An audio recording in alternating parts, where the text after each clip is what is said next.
Everyone, welcome to our third video about how spirituality and mental health have an intersection with our current quarantine situation. My name is Aleesa. I'm a licensed professional counselor in Ohio, and I'm with my pastor, Dustin White, pastor of Canton, Ohio. So today we're going to be talking about connection a little bit and how connection has changed, or we've kind of had a wrench thrown into our normal routines and our normal ways of connecting. So Dustin, you and I are both huge extroverts. So how are Very you extroverts. navigating all?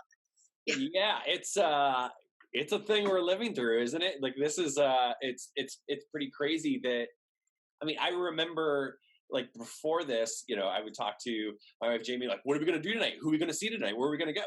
And that's not a possibility now.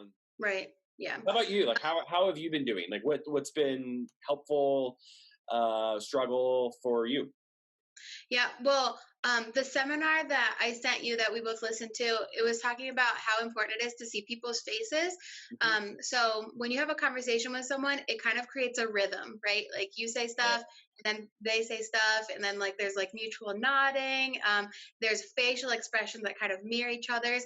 And so basically, what this seminar was saying, and you can find more information about in the comments, is that we crave connection. So we crave that kind of rhythm to remind ourselves that we're still alive, that we're with people, that our voices are being heard and things like that. So when you are in a situation where you can't see faces or you can't, tell if someone's like completely with you, you can feel isolated, you can feel alone. You can feel like, your thoughts or feelings don't matter as much as they used to when you could be with people. Mhm. So yeah, it's rough. Yeah, if you think about this in certain contexts, to isolate someone, to pull them away from connection is punishment.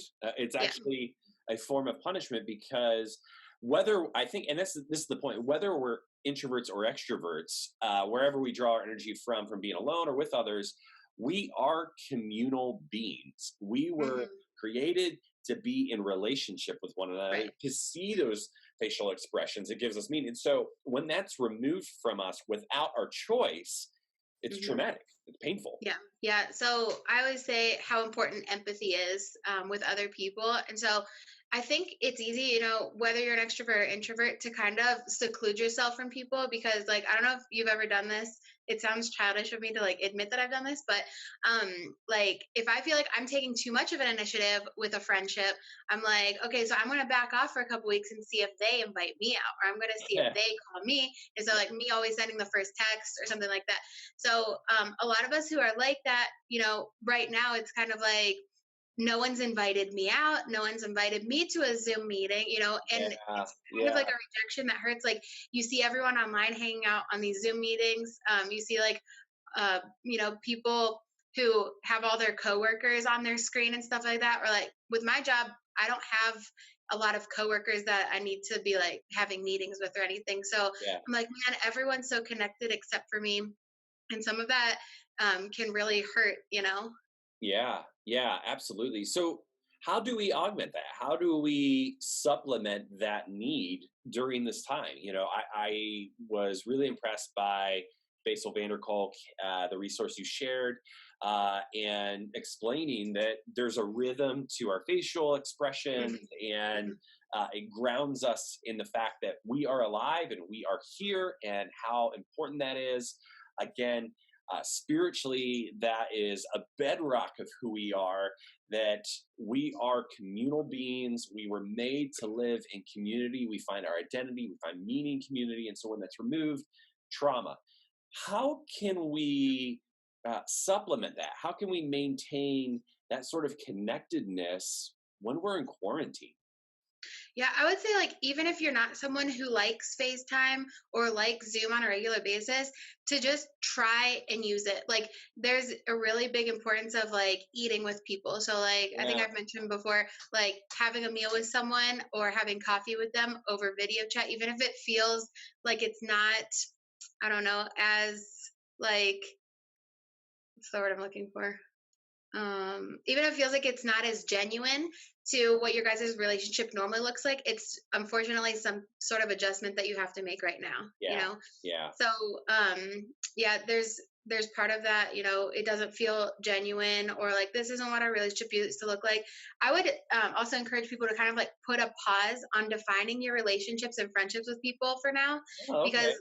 yeah, because if you say it just feels so fake or it feels so rehearsed, that's because you're trying to do something different that you've never had to do before, And collectively, none of us have had to do this before. Yeah, So yeah, I, I think we can give ourselves a little bit of a hall pass there, yeah. um, to say it's okay if it feels this way. The person you're trying to connect with also feels that way. We're all experiencing that in the same sort of fashion. Yeah, so I try to avoid like trying to say, "Oh, our friendship isn't what it used to be," or "We're growing apart" and stuff like that. Like during this time, yeah, it's going to feel like you're growing apart from a lot of people, and that doesn't mean the friendship's bad, or it doesn't mean that the relationship's bad. It just means that you're going to have to go through some time to like learn how to deal with these new changes together. Yeah. And I think also there's a lot of value in like it's called immediacy, like telling someone, dude, I wish we were there in person, like it sucks that we have to talk on a screen. How are you doing with all of this? Does it feel weird to like have a meal over a screen? Is there anything else? Like, is there another activity that we could do? Like pointing out the elephant in the room. Yeah, it's weird, but how are we going to get through it together? So And the flip side of this, and maybe you can speak to this, I've been in my own life and pastorally trying to encourage others to cultivate a sense of gratitude.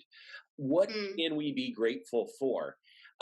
Yes, this is at best inconvenient, but thank goodness we have technology that enables us to yeah, even do this, right? Imagine how much more of a struggle this would be if we didn't have Zoom, if we didn't have FaceTime, if there was no Skype, if there was no ability to actually even communicate whatsoever hmm, with someone. And we know that there are people globally that are in that position. But for many yeah. of us, I mean, if you're watching this video, you have access to technology to some extent. For those of us that are in that spot, can you talk a little bit about what gratitude does for our mental psyche? So something that gratitude does is that it's clinically proven that you can fight depression with gratitude.